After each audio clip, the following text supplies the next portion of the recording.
Kozhikode Thamarassery rest ഹൌസിന് സമീപത്തെ ഫ്ളാറ്റിലെ ശുചിമുറിയിലാണ് മൂർഖൻ പാമ്പ്. തലനാരിഴയ്ക്കാണ് ഫ്ളാറ്റ് ഉടമ അഷറഫ് പാമ്പുകടി ഏൽക്കാതെ രക്ഷപ്പെട്ടത്. ഫ്ലഷ് ചെയ്യാനായി ടാങ്കിലെ ബട്ടൺ അമർത്താൻ നോക്കിയപ്പോഴാണ് പത്തി വിടർത്തി നിൽക്കുന്ന മൂർഖൻ പാമ്പിനെ കണ്ടത്. നോക്കൂ, എവിടെ വേണമെങ്കിലും ഉണ്ടാകാൻ സാധ്യതയുള്ള ഒരു അപകട ദൃശ്യമാണിത്. Sania മനോമി, good evening. കണ്ടിട്ട് തന്നെ പേടിയാകുന്നു. പാമ്പിനെ എങ്ങനെ പിടിച്ചു? പിന്നെ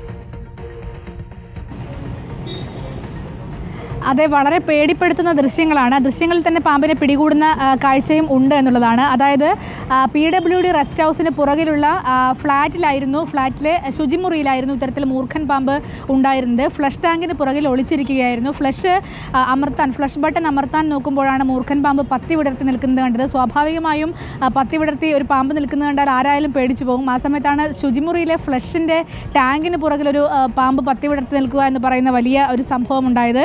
പിന്നീട് ഈ പാമ്പ് പിടുത്തത്തിൽ പ്രത്യേക പരിശീലനം കിട്ടിയ കോരങ്ങാട് ജംഷിദ് എന്നയാളെത്തി ആ പാമ്പിനെ പിടിക്കുന്ന ദൃശ്യങ്ങളാണ് ഇപ്പോൾ നമുക്ക് കാണാനാവുന്നത്. അതായത് പാമ്പ് ഇതിനുള്ളിൽ ഒളിച്ച് കുടുങ്ങിക്കിടക്കുന്ന അവസ്ഥയിലായിരുന്നു എന്നാണ് കരുതുന്നത്. അതുകൊണ്ട് തന്നെ പിന്നീട് പാമ്പിനെ വടിയൊക്കെ ഉപയോഗിച്ച് കുത്തി പുറത്തേക്ക് എടുക്കേണ്ട സാഹചര്യം ഉണ്ടായി. ശേഷം അകത്തൊക്കെ വെച്ച് പാമ്പിനെ പുറത്തെടുത്തപ്പോൾ പാമ്പ് അകത്തെ റൂമിലേക്ക് കയറി. അവിടെ വെച്ചാണ് പാമ്പിനെ പിടികൂടുന്ന സാഹചര്യം ഉണ്ടായത്. പിന്നീട് പിടികൂടി നിരീക്ഷണത്തിലാണ് പാമ്പ് ഇപ്പോൾ. അതിനുശേഷം ഉൾക്കാട്ടിലേക്ക് തുറന്നുവിടുമെന്നാണ് നമുക്ക് മനസ്സിലാക്കാനാവുന്നത്. ഇത് കുറച്ച് വലിയ പാമ്പാണല്ലോ സാനിയോ?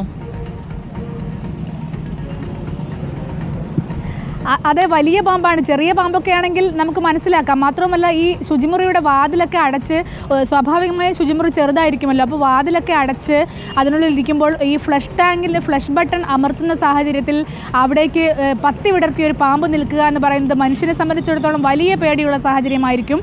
ഇത് കയറിയതെന്ന് കരുതുന്നത് പുറത്തുള്ള വെന്റിലേറ്ററിലൂടെ ആയിരിക്കാം പാമ്പ് ഉള്ളിലേക്ക് കയറിയതെന്നാണ്. പക്ഷേ ഒരു ഫ്ലാറ്റിലൊന്നും ഇത്രയും ഉയരത്തിൽ പാമ്പ് കയറാനുള്ള സാധ്യതയും കുറവാണ് എന്നുള്ളതാണ്. എന്നാലും പാമ്പ് എങ്ങനെയോ അവിടെ എത്തി.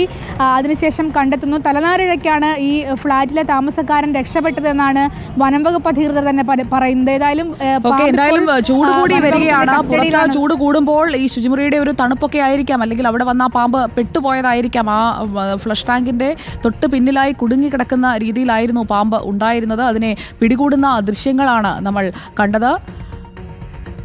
കണ്ടിട്ട് തന്നെ പേടിയാകുന്നു എന്ന് പറഞ്ഞു പോകാത്തവരുണ്ടാവില്ല. എനിക്ക് കണ്ടിട്ട് പേടിയായി, അതുകൊണ്ടാണ് ഞാൻ അങ്ങനെ പറഞ്ഞു പോയത്.